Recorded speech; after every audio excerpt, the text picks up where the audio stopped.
right, so main meat. And for my young recap, yes, sir. We Ooh, that was a juicy recap. yeah, that's a fact. It was a juicy one. Yeah, that's a fact. Yeah.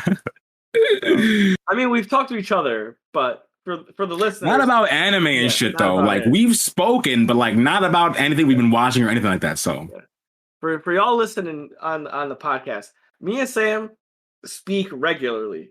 Yeah, but sometimes it's not about anime. Yeah, so. We save the anime talk for the podcast. That's really what it is. So yeah, main meat. Top five anime moments, bro. Moments. This was a tough one, bro. Objectively, of course. This is always our fucking opinion, bro. This isn't like, I mean, some of these could be considered top 5 anime moments of all time. And maybe if we sit back and we gain like 1 billion followers and shit, and people are trying to get down with the Yonkos, we will drop an infinity stone. We'll drop the infinity stones of anime. But until then, yeah, facts. So you want to? It's tough when we don't have an order. But do you want to do honorable mentions first? Well, all right, yeah, we can do honorable mentions first. Yeah, sure. All right, so we'll do honorable mentions first. How many do you have? I have. Let me see. I got 1, 2, 3, 4. I got 9. Damn! Moments. 9 moments. Okay, 9 moments. Yeah, but I got 4 like honorable mentions. Okay. Some of them are from like the same episode of things. Okay. And some of them are just like, nah, So here's like an honorable mention. All right, yeah. So put your first honorable mention. All right, Dion's first honorable mention. My first honorable mention is Benimaru killing the demon. Episode 14. And the reason why I put this Young Fire Force, baby. Yeah, as an honorable mention is 1, because the impact it had in the show itself. Slow, bro. Who's that? No, the fucking nigga outside, the fucking sirens, bro. Oh, damn. Niggas is blaring. Yeah, so Benimaru impact on the episode because he is the head of the town. The same scenario happened within the town as it did with, I forgot the previous player guy. I forgot his name too, man. I forgot his name too, but anyway. I know what you're talking about. The guy who has the burns on him. The burns, yeah. He overheated. So prime example, Sam said it. The guy overheated and he almost died doing the same thing. So you instantly get the feeling of Benny's going to have to sacrifice himself. And not only, by the way, I'm just going to add this, not only that previous moment, the guy did this to save Benny. He pushed Benny out the way the first time. This is going to add that there. Oh, yeah. Okay, that's good at it. Yeah, I totally forgot about that. Yeah. So all this is like a compiled on top of this moment. There's a demon in the town. Benny's been training Shinra and Arthur. They're all like, the previous guy almost died doing the same exact thing with the same exact scenario, saved Benny, pushed them out of the way. So it's like, there's a lot of shit going on. But yeah, it's crazy. For a moment, they make you forget who the fuck this man Benny is. And then he in a hasty way reminds you of who the fuck he is. Yeah. And he hits him with the 2 fingers to the chest, and animation, sound effects, like that noise is still ingrained in my brain. Yeah, one thing I gotta say about Fire Force is that someone that's not even just the OST, because it has good music, but the sound design and the sound effects for someone like the fire moves and shit are so good, bro. I don't know. So good. That will forever be in my head. I could literally be in a crowd of 1 million people and someone could play that as their ringtone. And I'd be like, who has that Benimaru killing the demon? Punching the demon. Bro. And that would be it. So I feel that, man. That is my like, it wasn't impactful on the show, really. Like, it didn't really like change. It's a good moment. It's a good moment for that episode, though. Like, that's probably like the climax of the episode, though. Yeah. It is, yeah. It was how everything was. It was like climax was like a pure climax. Everything led up to that exact moment, and it was so perfect. Yeah, that's a good one, bro. That shit's fucking good. So that is Dion's honorable mention 1. All right, I only got 2 honorable mentions. You want to go again? I only got 2. Okay, so yeah, So this one obviously is not one of my, I think, top 5, but it's episode 293. Chopper throws the guy. Chopper finally just like throws it all away to save the team.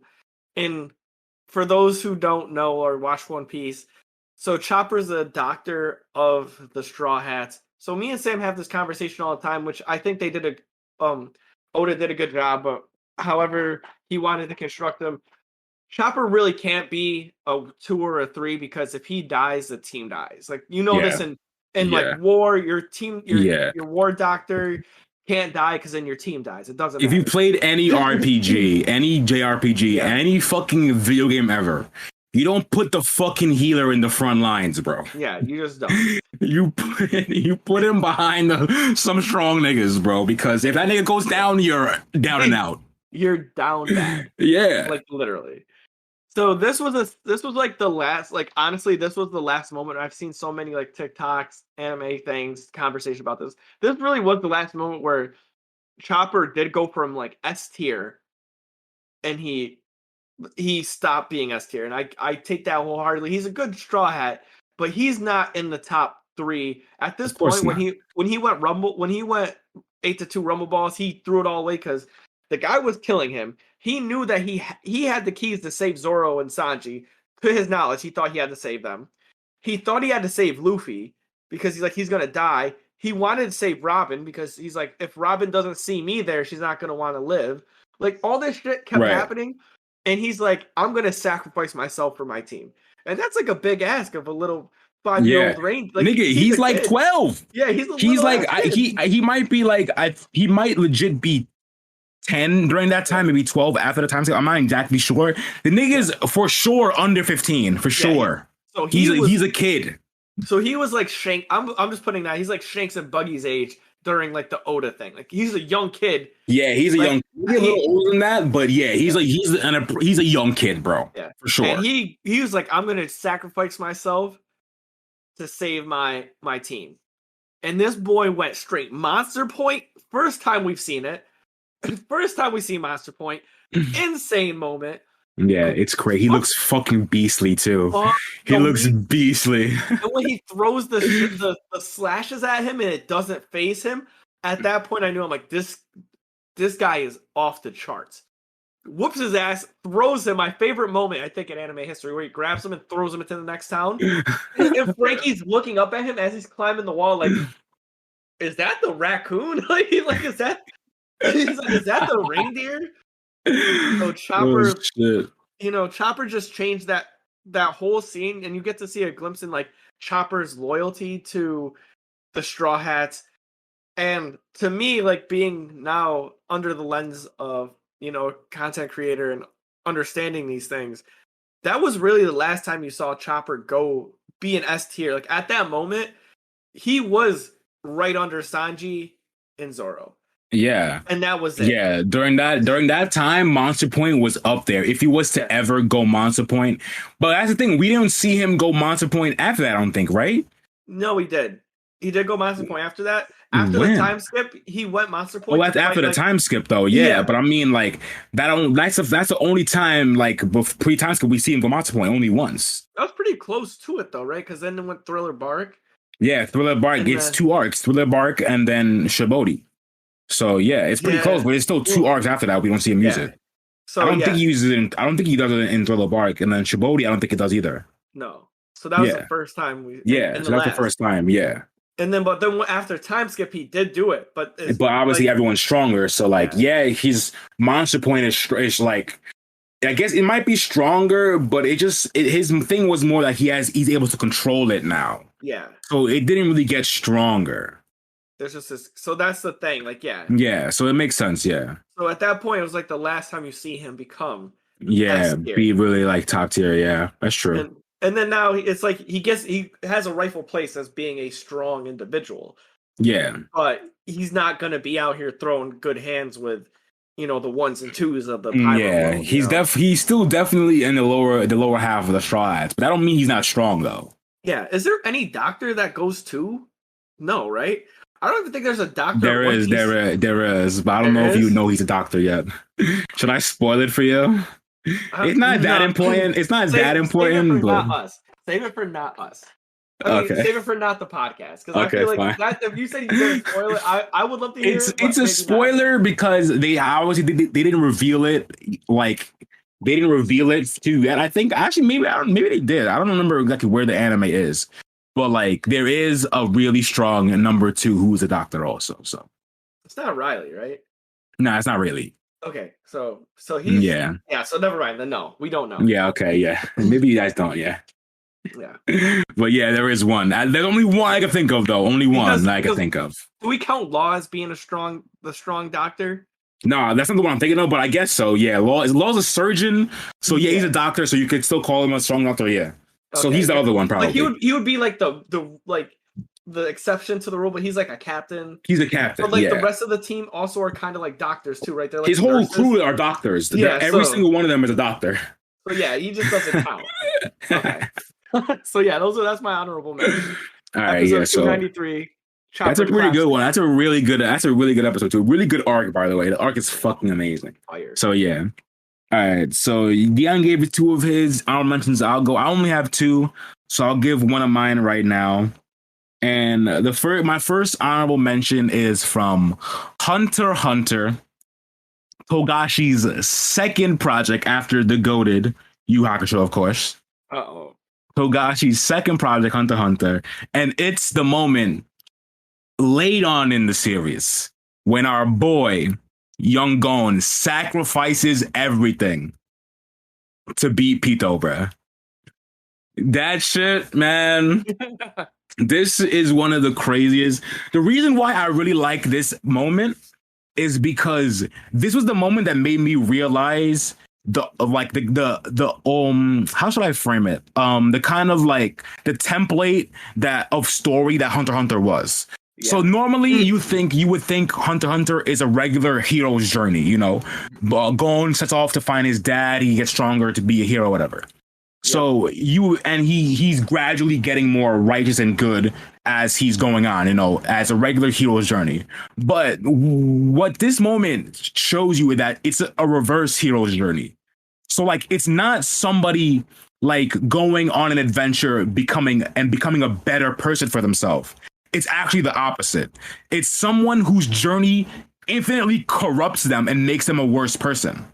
Yeah. And that's really what it is. Okay, because can I also, I'm just going to say this before you even go further.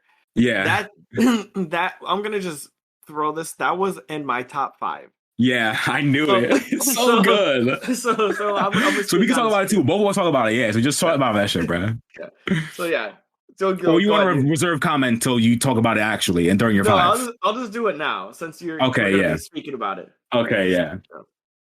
So you were saying that his journey was negatively affecting him, right? Yeah, it's like the reverse hero's journey. So like it's basically just seeing someone like descend into darkness. Because like you literally see like the more Gon learns, especially in the Chimera Ant arc, the worse off he becomes, bro. And it all accumulates to when he finds out Kite is really dead. Yep. And he sacrifices literally all of his potential, everything, all his Nenyu's potential, everything he could have had in the world to kill Pito. Like that's a crazy thing for like a main character to do. Like the man sacrifices literally everything to kill someone. Like, and when I say he killed, like he viciously beat the shit out of Pito, bro. That shit is vicious. Like the one panel I always think of is that one kick he does, bro. Oh, the kick.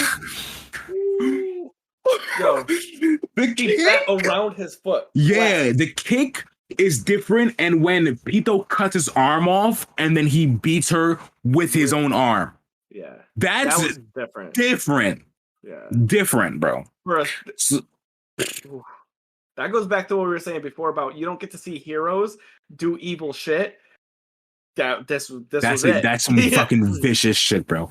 And then you see the repercussions. And what I like also is that like there's repercussions to this Gon doing this. A lot of times in stories, mangas, and any story in general, characters will do things and then the author will just create something to like erase what happened. Yeah. Prime example, Ichigo getting killed and getting revived 3 episodes later. Like, Kubo wanted the emotional impact of Ichigo dying, but didn't want to kill his character. You know what I'm saying? So he swiftly wrapped it up. But like, there's severe repercussions for Gon doing this. Like, Killua has to go through a whole arc to even save Gon. And even when Gon is saved, he can't use Nen anymore. In the story, he's still, to this day, cannot use Nen, bro. Yeah. So there's everlasting repercussions for this shit, which I like also. You know what I'm saying? It's just an amazing moment. It's so good. Oh, man. So, to even, like... So, Sam pretty much said everything. That it's so good. So, this was in my top 5, because there was even, to delve a little bit deeper on it, there was more to it than that as well. When they rolled up at first to see Pito, she was saving the girl. Don't remember her name. The girl who plays fuck. Something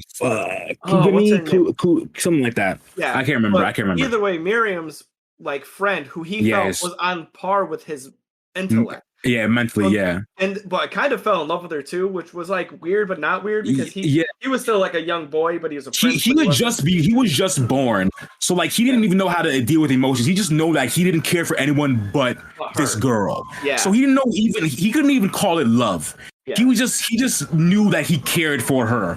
But and then I would call it love, because at the end they died together in each other's arms. Like, oh yeah, I guess that's true. That's true. They did that together. Yeah. You know, he's like, I'll hold you, and so you can. She like held him so he could feel safe or something. It was OD. Either way, so Gon rolls up with Killua and sees her getting worked on by Pito, because fucking Papa Zodiac and Grandpa Zodiac put the drag in her on the whole house. Which that could have been a whole another best moment. Like, seeing them come down in the Golden Dragon meteorite shit with Netero just falling. Bro. I'm not gonna lie. Yeah, bro. Netero is a fucking G. This nigga didn't fly. He didn't jump. He literally just glided down in the air, didn't move his body. When he landed, he didn't hero drop. He just dropped there. Normal. Like, the man's knees had to be broken, bro. Like, landing legs straight, just from 10,000 feet in the air, just boom, just dropped. I'm like, yo, that wasn't even a hero drop. He didn't like bend his knees. Nope, nothing. Straight. Straight knees broken, bro. It's over. Yeah. Meniscus is gone. And a little piece of like awesome, like they didn't need this. The grandpa just like he landed mad soft. You know what I mean? He just came down, landed good. Yeah, it's a fact. So with that, so like I said, he rolls up to Pito, sees she's working on a little girl, and then Pito's like, we can fight, just let me save her life. And Gon is like, why didn't you feel this way when you killed my boy? Like, why didn't you give this being compassion? You're my man. Like, she's like, I love this person is loved by, that's the other reason why. This person is loved by someone I love, so I need to save her. Yeah. He's like, I'll give you my right arm and my leg. And he was pissed. He's like, why are you he didn't want that to happen because in Gon, like, and that was like one of the other things. That was a conflicting moment in Gon's character, because he as a human through the whole series is very compassionate and loving. And he's very black and white. He doesn't really understand like nuance and shit. He's like very kid-like, obviously. He's just a really monstrous kid. Like, he's a monster child. And that's what he said. He's like, why? Like, he was so conflicted. He's like, I want to kill you, but I have no problems with that girl in the back. Right, yeah. He's like, I want to just murder you on sight. He goes, I wanted this to be, I walk in, you act like a fucking crazy person. I give you the hands on sight, or you fix my man, and then I still give you the hands on sight.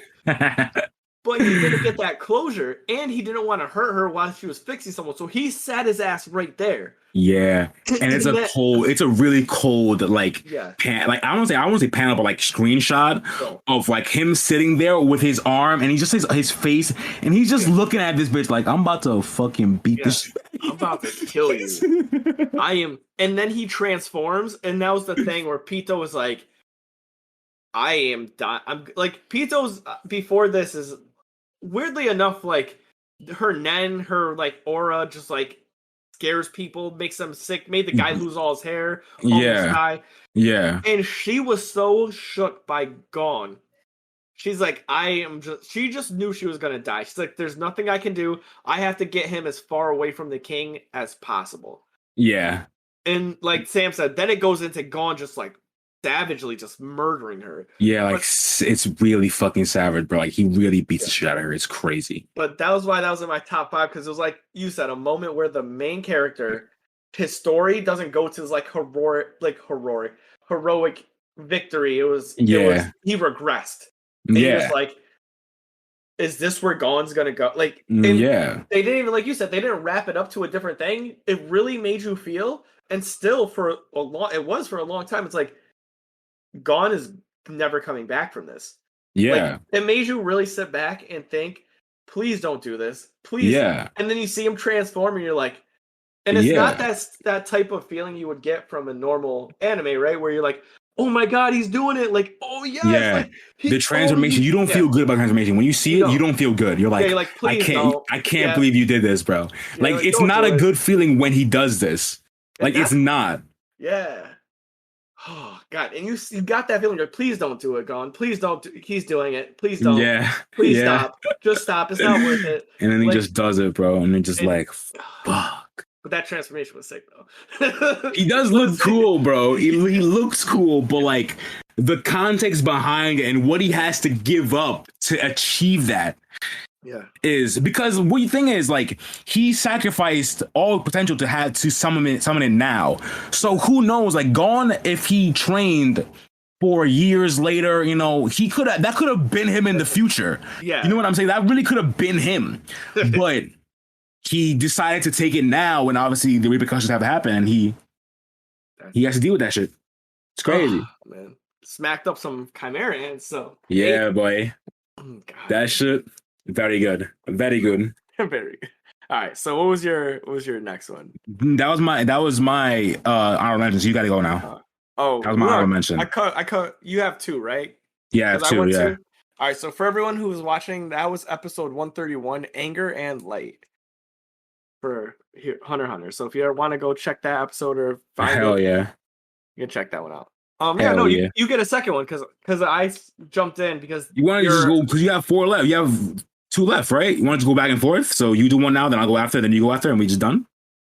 Yeah, we can do that. Yeah, so go next. So this one is like going to be the shortest honorable mention, but it was when Mikasa episode 36, when she rolls up on Ymir. I know you're talking. Not the eyes. Oh, okay. I think they're about the eyes. It's the same episode, but it's 2 moments. Okay. She rolls up and Ymir swings at her, and she flops back to the head of. Oh, okay, yeah. It's like kind of in the same, so like they're both kind of honorable mentions, but the one's definitely not. So Mikasa looks at Historia and Ymir, and Historia's like, they're gonna kill her if she doesn't do it. And Mikasa is like, I don't have any space to love anyone else. So you need to choose. Are you choosing Eren or Ymir? And that was all she said. And in that moment, it was like Mikasa like said a moment of things like, yeah, like for her despair is so deep. She really only loves 2 people. And really it's only one other person technically. Yeah. Are we gonna consider Armin like she cares for Armin, but she don't love Armin, I don't think. Yeah. She cares for him. So it was like when she looked at Historia and said Ymir either has to choose between Eren or Ymir, I'm killing whoever decides otherwise. Like she really meant that shit. Yeah, she did. You know? Definitely. And that was the point we were talking back in our old segments on Between Two Walls in our Yo, fag. Shout out to Between Two Walls, bro. Shout out. That's making a comeback, bro. Once the second part of the season come back, it's gonna be back, bro. It's gonna be back. But that just goes to show like Mikasa being so god level tier. Like I don't even say S tier, she's god tier because Ymir, a Titan, a full-fledged fucking Titan, was told by Historia she's going to kill you if you move. And what did Ymir do? Not a damn thing. She stood right there. A human with swords. Yo, it's a fact. Craziness. That's a fact. Yeah, so that was my honorable mention. Just like, yeah, I feel that. You got to see a glimpse of Mikasa just like having just emotion being a badass for one person. She's a badass, but it was like, yeah, like it gave you a little bit of in-depth access to what was going on before, you know. Word, yeah, I feel that. All right, yeah. So my next honorable mention is a real classic though. Mm-hmm. Like this almost made my top 5, but barely missed out. Okay. But it's a classic, and it's when Goku goes Super Saiyan the first time when Krillin dies. Yeah, bro, that's a good one. This might be honestly like this is peak Dragon Balls, bro. This is peak Dragon Ball. Like there's not a better moment in the show because the moments are so recycled. This moment is so recycled over and over that it doesn't get better than when it's used the first time, and like.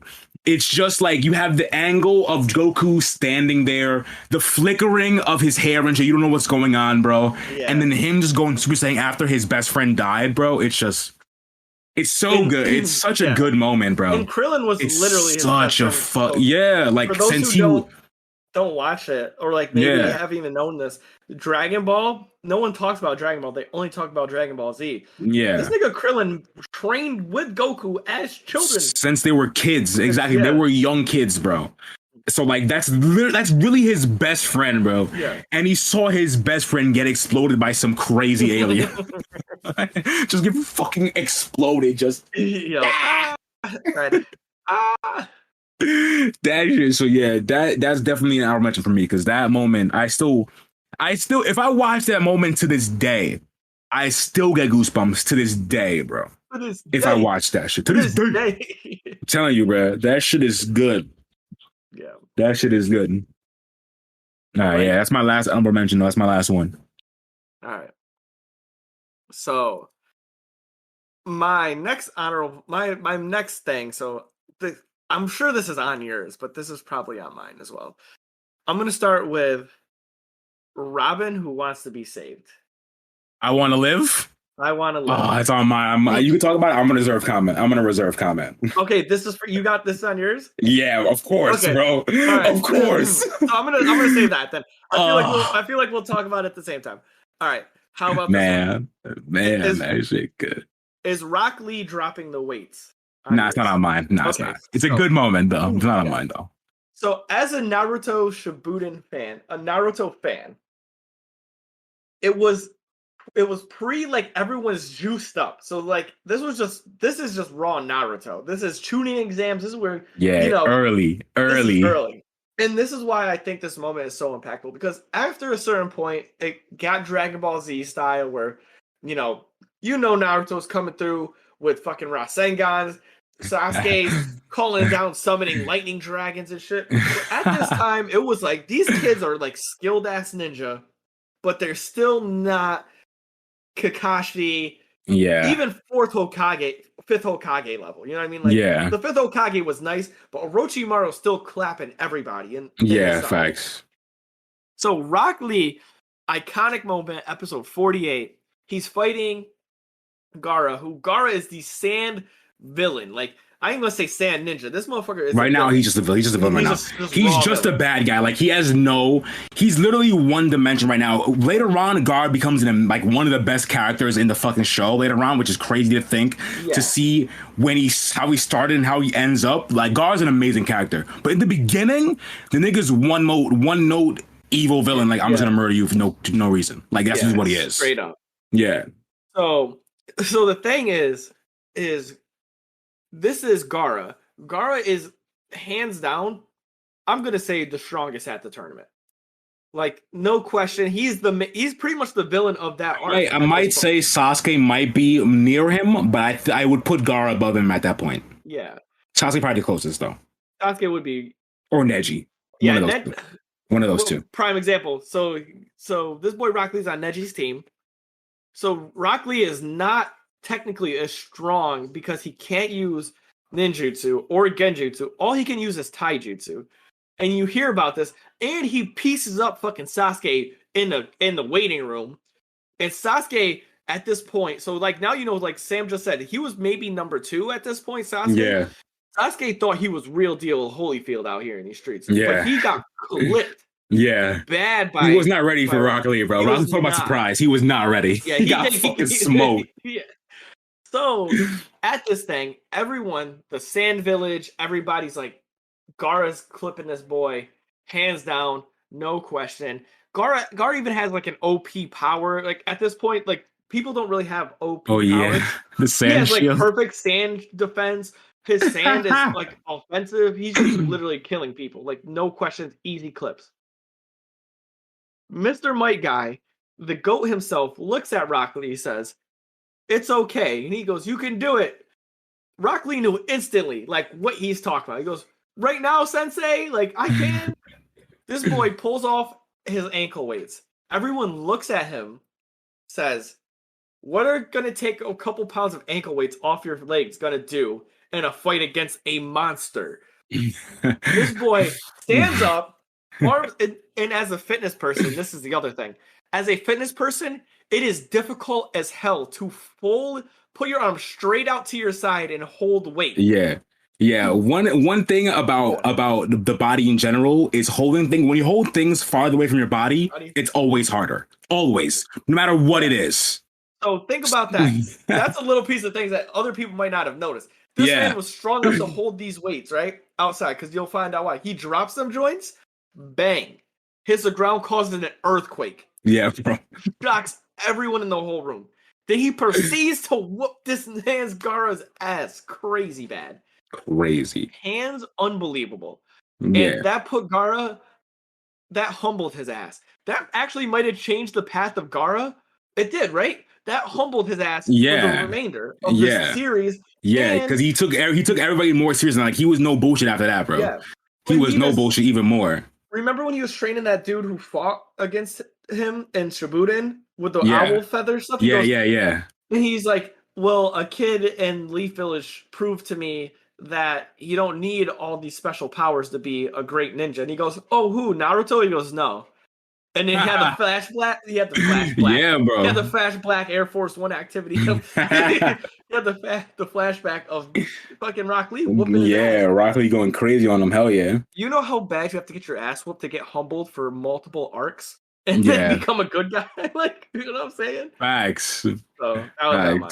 Oh, beautiful. That shit is too good, bro. It was a surprise to everyone. Like that was so. It was one of those things. Like I'm like, there has to be something with the weights. Like, because I seen Piccolo with the weights, but when they caused an earthquake, I'm like, when they drop like that, bro, I'm like, nah.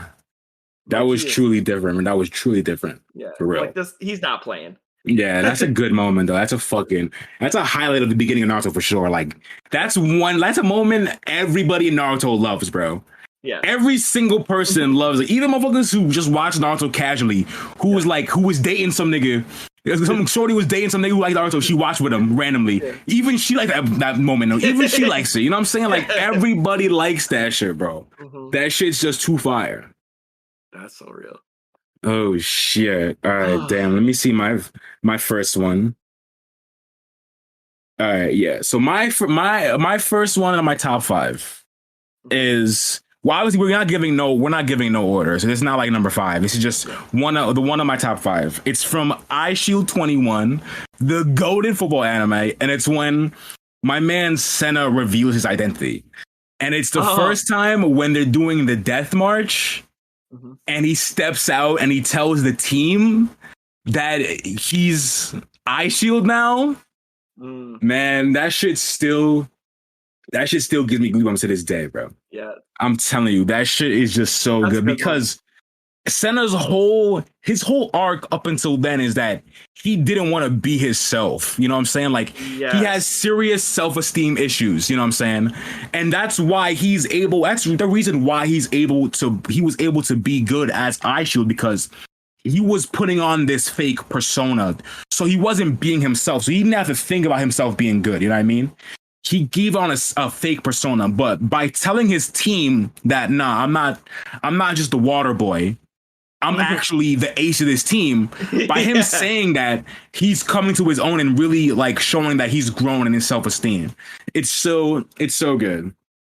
So fucking good. And that coupled when the first time he reveals his identity to the public also, is just amazing. Like him revealing our identity is just such good moments, bro. Like him fucking running out, Mamori, his like friend or whatever, not knowing who he is, him taking the helmet off, looking at her, and then just running off to the field and everyone yelling Senna for the first time. Not just Ice Shield saying his name. Like it's so good, bro. It just shows how much he's grown as a person, as a character. I love it. That was beautiful. I love it. It really did add to that because Mamori's like looked at him. It was like she felt like a sense of relief. She didn't have to protect him anymore. She understood like, he grew up. She understood now. It was like that. Ooh, yeah, I got goosebumps. Like, no, it's so good, bro. I just picture in my head of like the first scene when they're all doing the death mark of him ripping up the plane ticket, stepping up and saying, "Senna Kobayakawa, running back 21." I'm like, oh my god, I'm fucking amped up, bro. Oh, it's so good. Like it's so good, bro. He told Mamori, and she's like, the whole series he was trying to protect him. Exactly, the whole series, bro. At that exact moment, she's like, you said he grew up. Yeah. He became himself. Right. I don't have anything to worry about. And that was a change. That was a fundamental change to the rest of the series. Yeah, that literally changed him. That changed the entire series because he was able to like not compartmentalize him being Eye Shield as another person. Like, no, you're the guy making these plays. Like, don't put it on some fake hero. Like, that's actually you. You can still wear the mask, sure. But like, don't try and say that's not you and don't walk into your own and take ownership of that shit. Like, you got to do that shit, bro. Trying to help him elevate his game to the next level too. Like, of course, because of that, he was able to actually use. Like, so I'm gonna segue that because that's in one of these are my top 5. Ooh, okay, yeah, hell yeah. So go into that shit. So that helped him as a person, allow him to be a stronger player because his pride now he could feel it wasn't. Oh, that's Eye Shield. That's affecting me. Yeah, facts. And because that affected him. Episode 72, Lightspeed Pride, when he beat Riku for the first time, I messaged Sam this day. When he scored the touchdown, looked around, he started like cry and just like yelled out. I just screamed. Yeah, that bro. moment. It's so good. Because not only did he prove to his friend that he could, now he completed the trifecta, right? Yeah. The two people who protected him now both respected him. Yeah. And understood that he has grown up and he can protect himself. Riku even said, he goes, out of 1,000, like, what was it, like 100 and 105? It's this one. Yeah, it's like mad wins that mad games that he had lost in a row. And it's like, all right, you got this one. Yeah, and he gave him the respect. He yelled like that and it was, oh man, it's just like something you can feel like if you play sports. It was one of those personified moments because if you ever played a sport and you hit like a play, it feels good. But if you hit like a game-winning shot, there is like a feeling that just comes over you. It's like no other, bro. Yeah. It's like no other. You can't express it. Like and then it gets even better when it's down to the wire. Like when it's 20 seconds left, and it's like it's the last play, bro. You just let your emotions take over and you have to just let out something. Yeah. You just screamed, bro. It's so good. I'm telling you, I should got so many good moments, bro. The show's fucking amazing, bro. And it just hit you. Like that one hit me. So that was like that shit hits for sure. That was the ending or the wrap up of his character being like needs protection. I was like, after I saw that, I'm like, okay, now we can really get into like, now he can really beat these other teams. He can really go against other people because he has nothing to prove it to anyone but himself now. Yeah. You know, so that was, that shit's good, man. It's fucking good. It's all right. So too good. I feel goated. Yeah, man. It's so fucking amazing. All right. My next one is from Naruto Shippuden. We talked about Naruto before, but this is from Shippuden, after the time skip, and it's when Naruto finally meets his mother, bro. Like this shit will forever make me cry, bro. We're gonna skip this because Sam's gonna make everybody cry. Oh my gosh. Oh my god. I'll make it quick. It's just You got it. It's such a beautiful moment, bro, of him meeting his mother for the first time, because we know how down bad he's been as a child, not having parents. Yeah. So it's just and it's not even that he just meets his mom. It's in the condition he's in. That's when he meets her. Like, he's going under this trial, so you take full control of her or like create a bond with Kurama. You know, he's doing this trial or whatever to get like more control over the Nine Tails. And this shit's consuming him. Like, he's almost down. He's almost like Kurama's almost won, bro. And then his mom shows up and is able to like calm him down, bro. And then just their first interaction, like, that's the only thing. I won't go into the whole speech he does because we'll all really start crying. But the first interaction between them is literally perfect. Like, she shows up and then she's like, "Oh, do you know who I am?" Naruto, being the dummy he is, he's like, "Oh, you're Kurama's true form." And then she punches him straight away in the back of the head. And she's like, "Oh, no, Minato didn't tell you anything." And then before she can even say that she's his mother, Naruto just runs and hugs her, and he's like, "I've wanted to meet you for so long." Like, bro, I got goosebumps right now talking about it. It's so good, bro. That's heavy. And like even from the jump, when in stories when characters are orphans or they don't have parents, the question that's always in the back of your mind is, I wonder how their parents are. I wonder if we'll ever meet them. And then when you meet the character's parents and it's perfect, like, what else could you ask for, bro? Like, what else could you honestly ask for? Like, it's literally a perfect meeting between them, bro. Mm-hmm.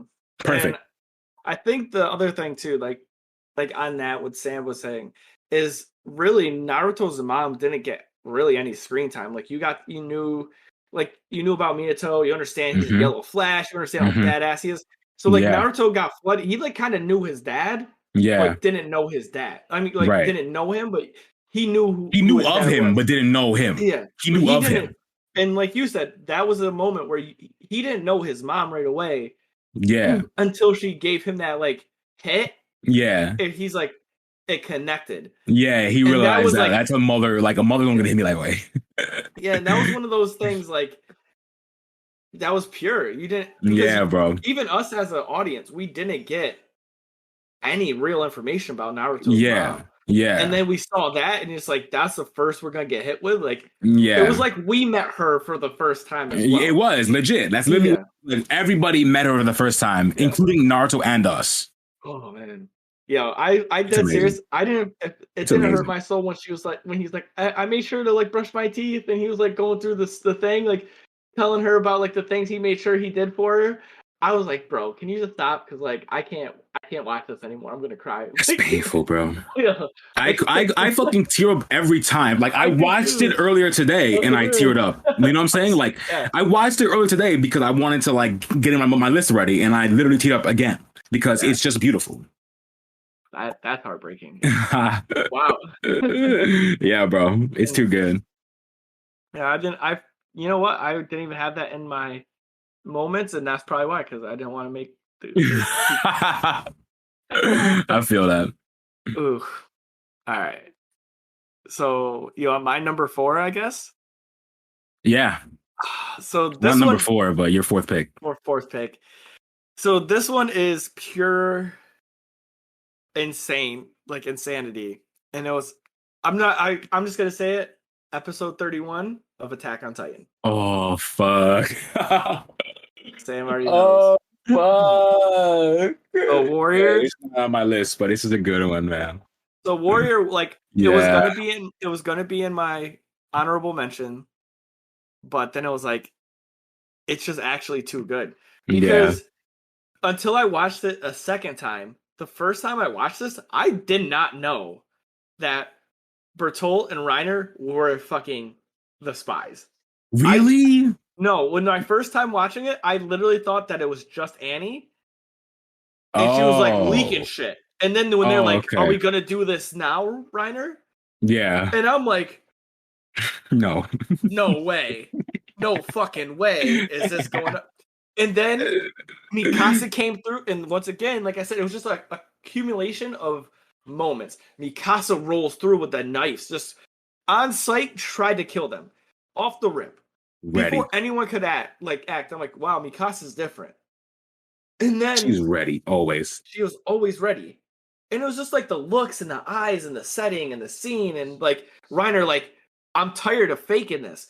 And then the lightning strikes in the music. Yeah, I'm bro. like, cinematic. This is a cinema moment. This is literally you're watching Avengers at the movie theater, and Captain America gets the hammer.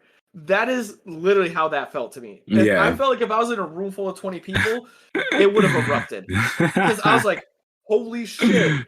Because I thought maybe there were a different type of Titan, not the motherfuckers who killed people. Right. The whole thing. Yeah. I'm like, I was like, oh my god, like that. The scene's amazing. Deion pretty much nailed it on the head. But the one thing I'll add is what really adds to this scene is that like they're revealing stuff in the background. So like it's framed as like Eren is or somebody else. I think it's like Mikasa and Armin are talking, and then in the background you hear Reiner starts saying to Eren all this shit, and then it goes over to him, and you hear the finale of the conversation. Oh, it's Hanj. Oh, okay, it's Hanj that they're talking to. Hanj, Sasha. Oh, okay, they talk about the thing that they need to do with the wall. Yeah. Sasha. And Armin and Mikasa. Yeah. And then, like you said, so they're talking in the background, and then you start to hear the rumbles. You're like, wait, what the fuck are they talking about? What's Reiner saying? And they go over to it, and then you hear the finale, and you hear actually like when Eren's like, you're not serious, and then he goes, we're not doing this, and then he that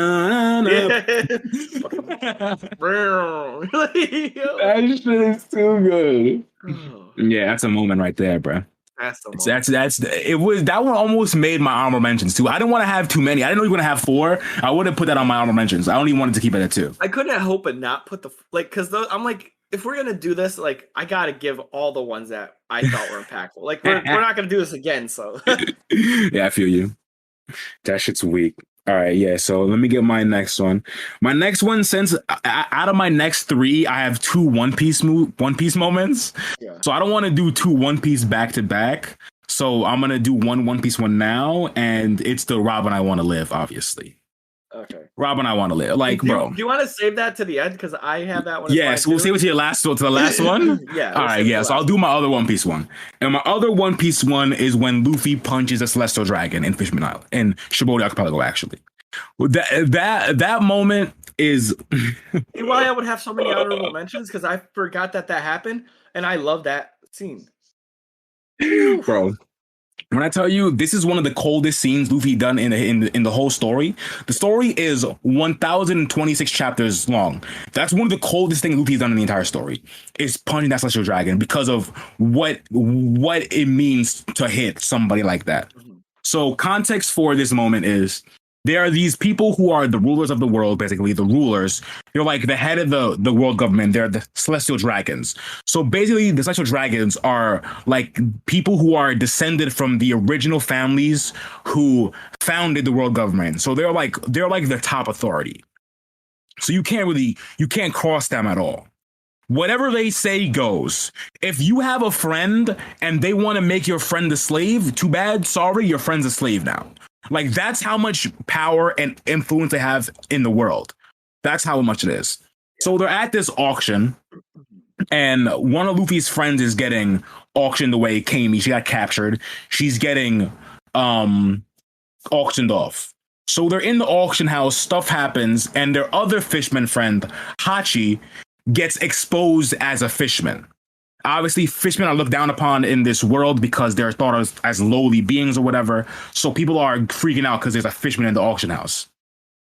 As soon as this happens, one of the celestial dragons, Charlos, the one who Luffy punches, just instantly shoots the Hachi in the face, saying he caught a fishman. He's going to take him back. Obviously, Luffy ain't about to watch one of his homeboys just get shot and carried away. Yeah. So Luffy, being the man he is, goes and makes sure Hachi's okay first. Gangster shit. He goes to make sure, like, you good? He's like, yeah, all right, no problem. And then Luffy gets up, and everyone knows by the way Luffy looks at the guy, they know what's gonna happen next. And everyone in the Auction House knows. Hachi says, don't worry, I'm fine. Luffy's not listening to him. Papago, the starfish, not listening to him. Even Law is like, oi, Mugiwara. Yeah.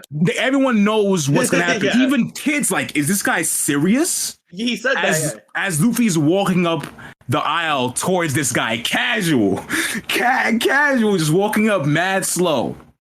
As he's walking up, the guy is getting nervous, like, oh, he's walking mad slow. He fires 2 shots at Luffy. Luffy dodges instantly. Then he just walks up, and when I tell you the nigga Luffy put all of his force into this punch, insane. The nigga turned it into a manga, bro. The nigga punched all the animation out of the screen, bro, and punched the nigga clear across the room, bro. Yeah. And like, you gotta understand, Luffy punching the Celestial Dragon is Luffy basically hitting the top authority in the world. Yeah, pretty much waging war against the world. Luffy basically calls this island to get like almost obliterated.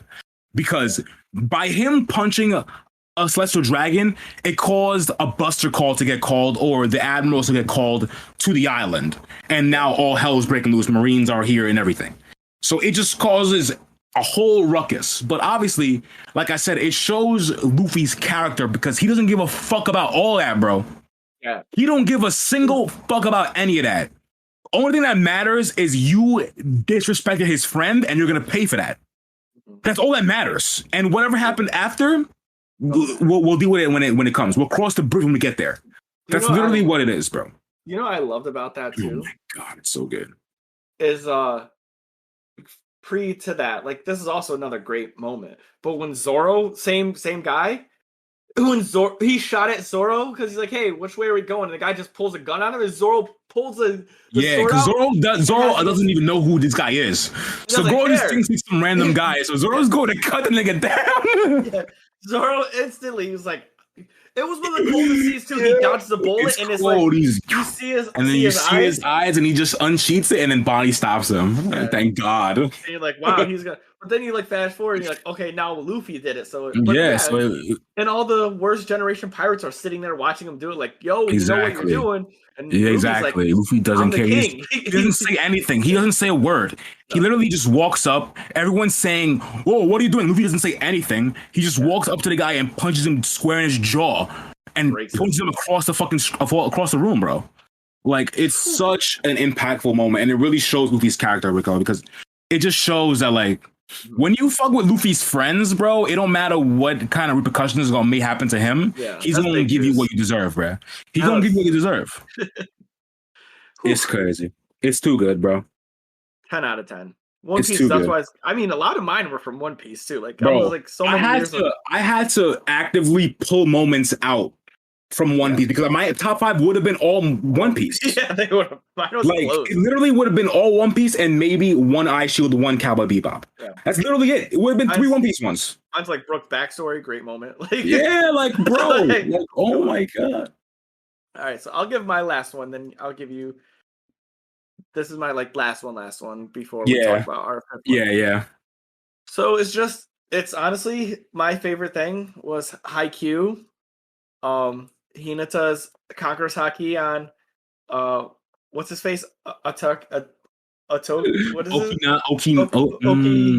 Okiwara? I can't remember his name. The nigga from Aoba Josei. The pretty boy, yeah.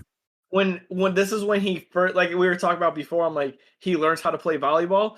But there's moments where I say he uses Conqueror's Haki, and it's like when people are talking about him losing, and he's like, we haven't even played yet.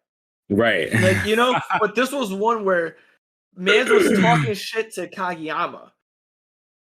And he was being like, you're not a good setter. Like, I'm going to crush you when he was styling on him. Yeah. And then Hinata's like, stared him dead in the face and froze this man. I'm like, that boy's cold. And it was just a moment. And that was literally the change. Because the person who can make anyone's talents better recognize that this kid is going to be somebody he can't handle. Yeah. And then that was a moment where it's like, wow, Hinata's going to become really good. Yeah. Because he didn't just close his eyes. He made sure that he opened his eyes. So up until that point, he was swinging with his eyes closed, just hoping that, just blindly trusting that the ball's going to be there. Right. Yeah. There he opened his eyes just to show dominance. Like, bro, yeah, it's such a good moment because it's the first time we see Hinata like spike the ball with his eyes open. Yeah. And like that's why, because when he does the side jump, he's during the whole jump, he's looking straight at this nigga, bro. Like it's coming for you, bro. You better get ready. And then boom, and this shit flies right by his head. And nigga cannot even move, bro. Can't even react. And you're just like, bro, if Hinata could do that shit all the time, bro, it'd just be a problem. Obviously, that's what's gonna happen. He's gonna start getting better because it's like his first official game. That was his first game, right? Yeah. Like, come on, bro. And it was like the glimpse of his greatness. He got to see, like, like, whoa, okay. And that was like the competitive thing. He's like, I'm not losing, and you're losing. And you don't get that very often. You get it's my ninja way. You know, and you're like, okay, but this wasn't like plot armor or nothing. This was like, this boy's like, I'm the best here. Yeah, that's a fact. And you're like, oh, he's really about it. Like, yeah, bro. Yeah, that's a fucking solid one, bro. That shit's up there for sure. Yeah, that shit literally gave me like, if that was how I wish Sasuke's character was made. It's like he knows he's the best. And didn't get fucking punked every 30 fucking seconds.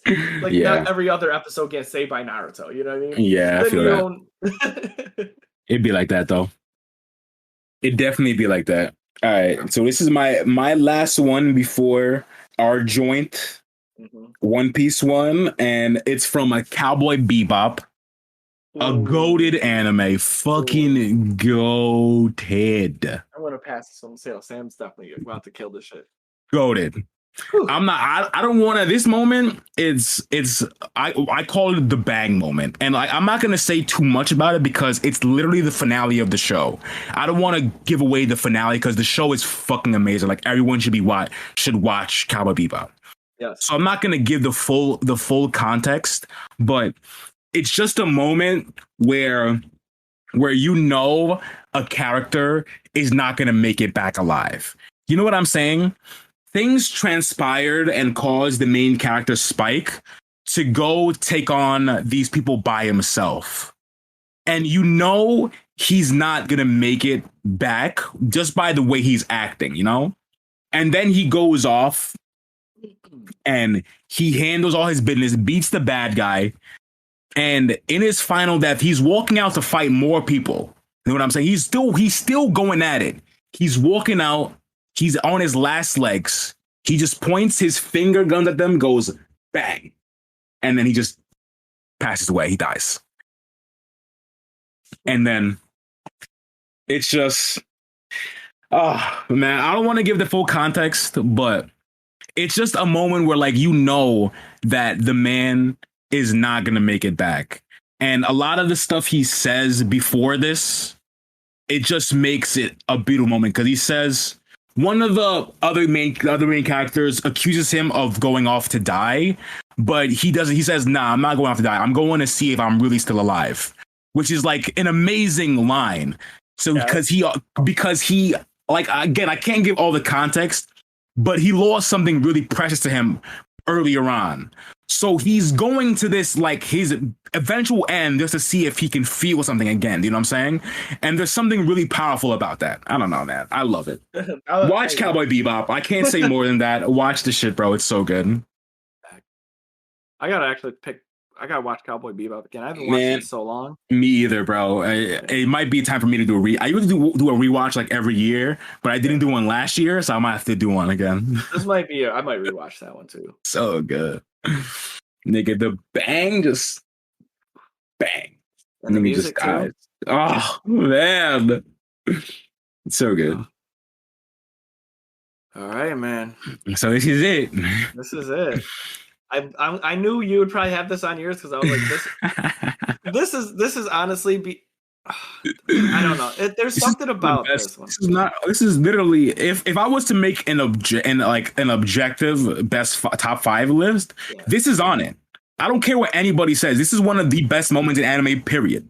I think this is on there for me for the sole fact that out of everybody's backstory joining the Straw Hats, Robin's was so powerful that it made an arc. Yeah. Like you didn't like they tried to do that with Sam. Yeah. They did that with Nami. Yeah. They did that with like Usopp but like it wasn't their arc wasn't that. Like you know what I mean? Like everyone had their arc for how they became a part of the Straw Hats, but like this was without a doubt 100% get Robin safe.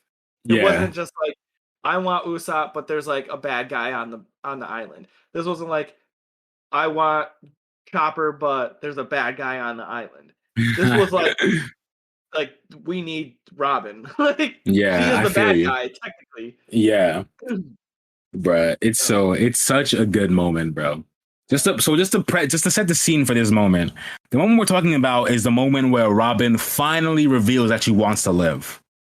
And there's so many good moments leading up to this. Like that's why it's so impactful, because there's so many moments that build upon this that are like just amazing.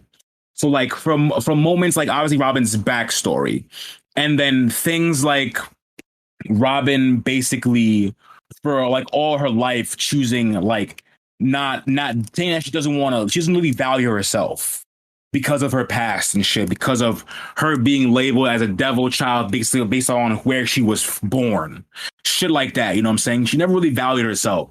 So when she finally found people she thought were cool, only thing she knew how to protect them was to sacrifice herself, which obviously Luffy doesn't want to do, doesn't want her to do. Yeah. So it's just a moment when Luffy finally gets her to just say what she's been hiding the whole time. Like she's been thinking she's been doing this. The whole thing with her going with CP9 was to protect the Straw Hats in the first place. So she obviously cares for them. But the moment when Luffy finally asks her, tell me what you want. And then Robin goes, I want to live. Like, and it's such like just her saying it that way, like I want to live, like because she hasn't really been living. Like she's been jumping crew to crew, not trusting anybody.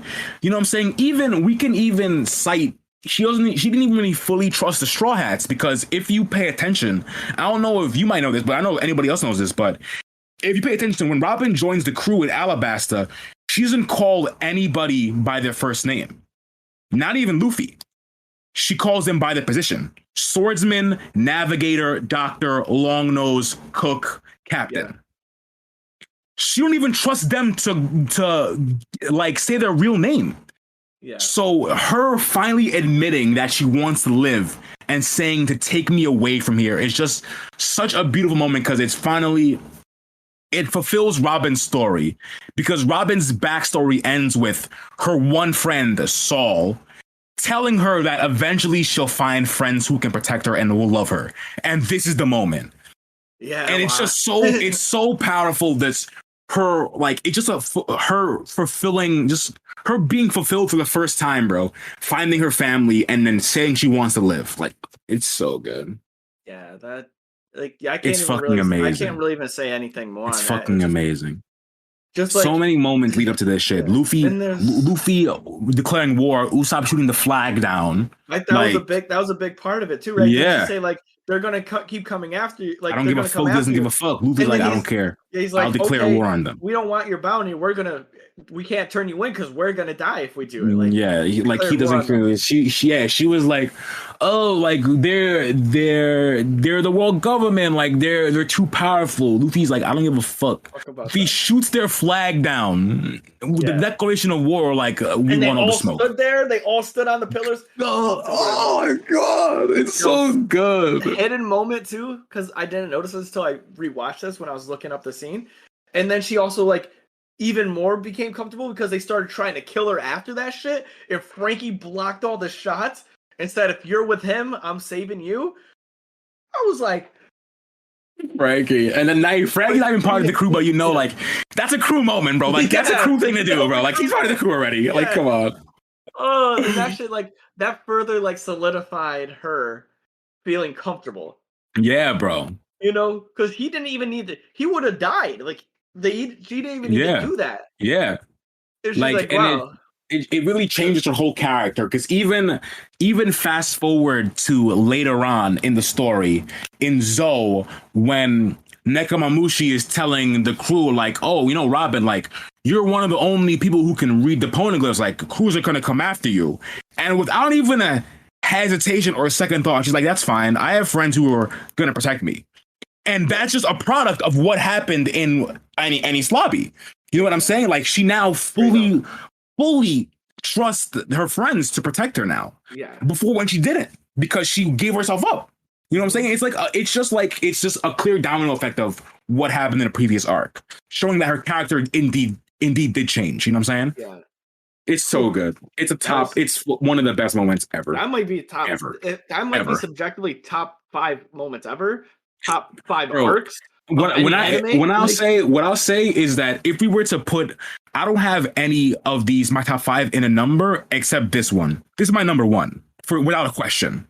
This is my number 1 based on everything that leads up to it.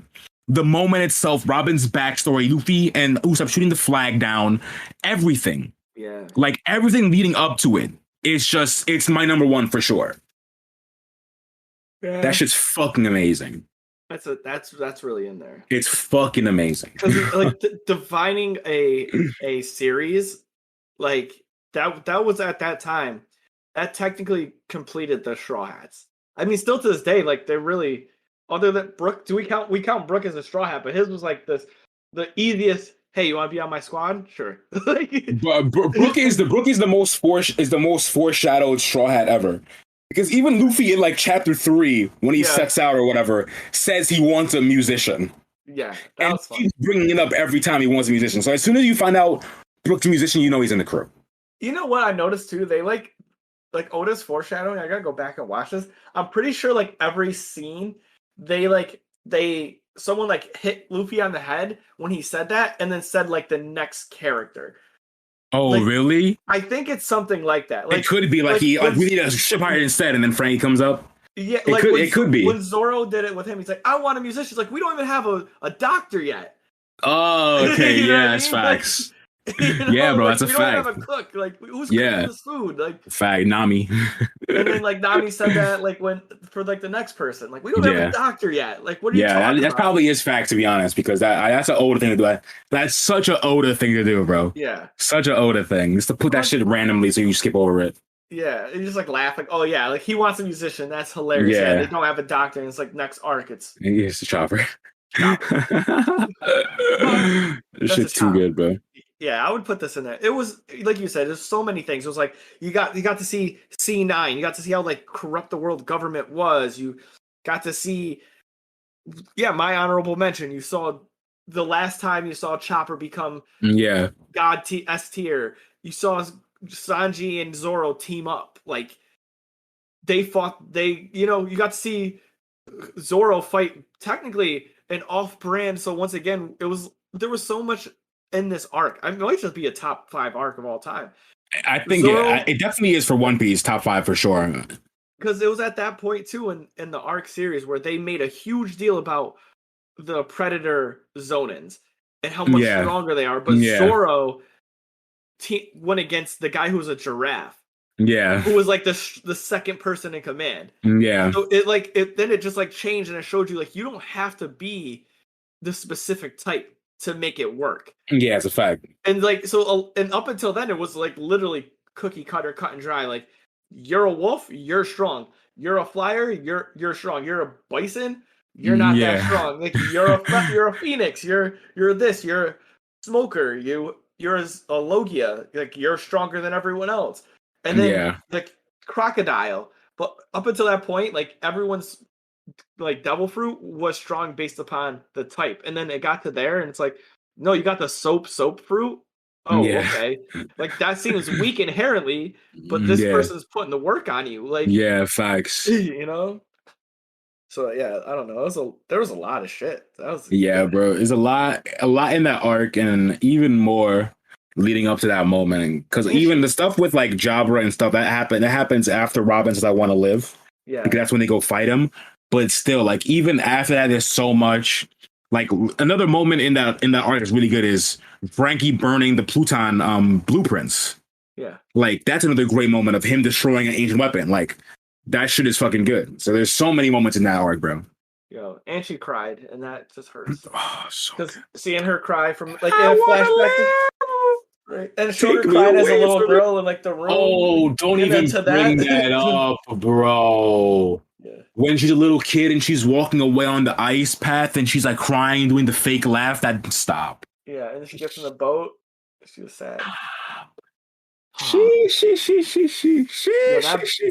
That lad of Koji was sick though. Man made a fucking ice path for her so the tides want to fuck up her little rowboat. Man.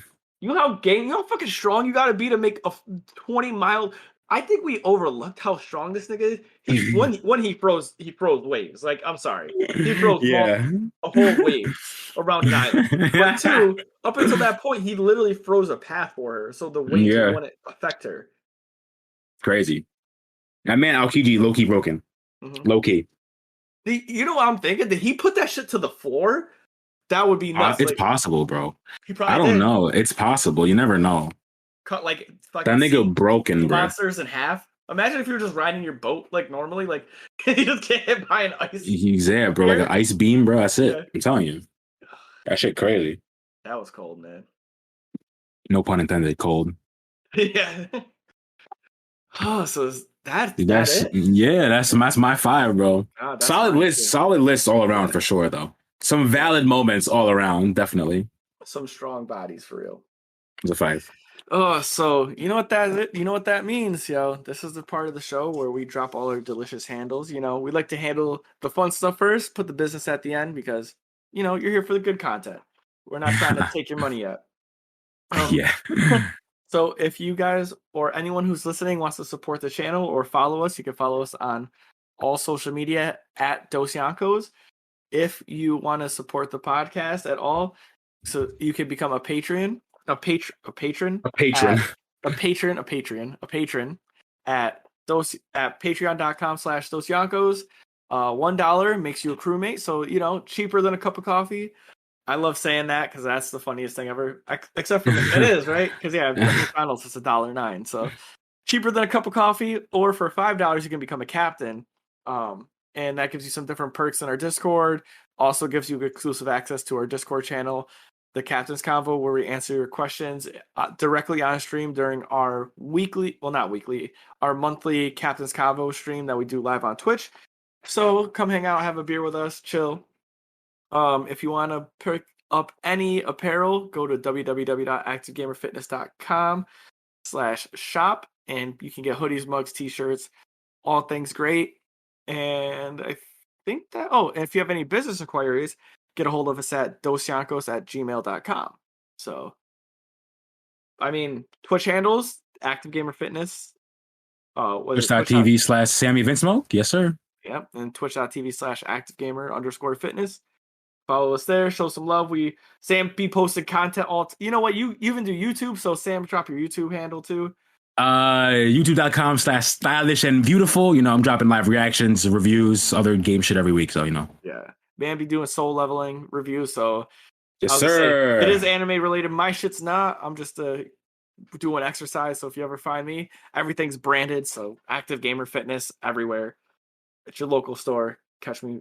And yeah. Peace. Yes, sir. Peace.